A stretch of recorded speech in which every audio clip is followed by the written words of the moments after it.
Hi everyone. I'm so excited about sharing the book of Revelation with you. And I have to start with a dream I had from the Lord, where I was faced with a pastor and a more traditional minister. And in the dream, I walked up to the pastor and I said, why is it that when you ask 98% of Christians to tell you about the book of Revelation, they can't answer you? So this pastor looked at me quite perplexed, and then he said, but no one knows. And then in the dream I said to him, but I know, the Lord showed me. He told me that this book is the book of Revelation, not the book of mysteries, but the book of Revelation. And I started shouting it out. And when I woke up, I realized that we have complicated something that should actually be our revelation. The premise, unfortunately, is that if you read the book, then automatically it will just open up for you. Now, it is the last book in the Bible, and there are many references in this book, both to the Old and the New Testament. And people who have read it have wanted to constrain it in terms of it being a plan. But if we use very good biblical interpretation methods, we'll know that the most important one is the first mentioned principle. So Revelation 1 verse 1 tells us what the book is going to be about. It's going to reveal, it's going to uncover a person. And if this is all you take away from this moment in time, then that will already help you. It's not the revelation of God's plan, it's the revelation of Jesus, the revelation of a person. In that person there was a plan, but the plan is not what it's about the person. So what qualifies me to try and help you to understand what God is saying? First of all, this is a highly symbolic book. It's an apocalyptic book, and I did my thesis in hermeneutics at the Christian International University and obtained a master's degree in how to expound or interpret the Bible. So first of all, I would like to say that I'm also on the Asperger spectrum. So I like to ask questions, and I think God loved that about me. And so he actually asked me to do the book of Revelation on my own.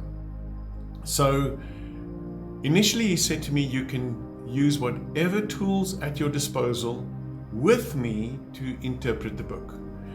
And he was very clear. He said you can only use Greek lexicons, Vine's expository, you can use any amount of paraphrases and translations to get to the gist of what I have written in the book of Revelation.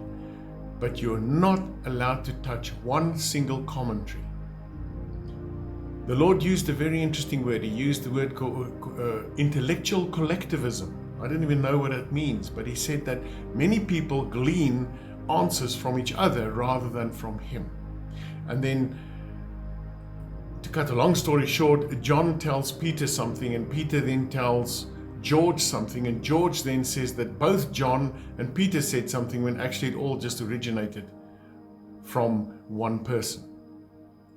So the second thing that's important is that I worked through the book of Revelation, and then the Lord said, put it aside. And then for about 3 to 4 years, I wasn't allowed to even touch what I had done. And then the Lord said, repeat the exercise. So again, he said, you can use any Greek lexicon, you can use any original references, you can use the Vine's expository, or you can even use dictionaries. You can use as many translations or paraphrases, but you're not allowed to touch a commentary, not even my own that I did before. So I had to do it all from scratch again, and after 6 years, the whole book just opened up. The other thing that really qualifies me, my first book was actually about symbols and visions and how God uses His language to talk to us understanding that the things that were created must tell us about the things that we cannot see. So from that perspective, I then wrote 2 books. They're actually sequential. So the first one shows us the book of Revelation, part 1. The second book is a continuation of that exposition, the book of Revelation, part 2. And what I've done is, I have done it in a way which is like daily devotionals. So it makes it very easy to read. It's small bits. And if you use that as a reference when you do a study on the book of Revelation, you'll probably not need much more, because the whole point of the whole of the book is to reveal to you who Jesus is. And I try to make it as plain and simple as possible. So just a short introduction before we start with the book of Revelation, so that you will understand from what premise I have come to be able to help you to understand the book of Revelation completely. Not only better, but that you will have the full grasp of what the book is about. So join me on this journey and enjoy every moment and learn as much as you can.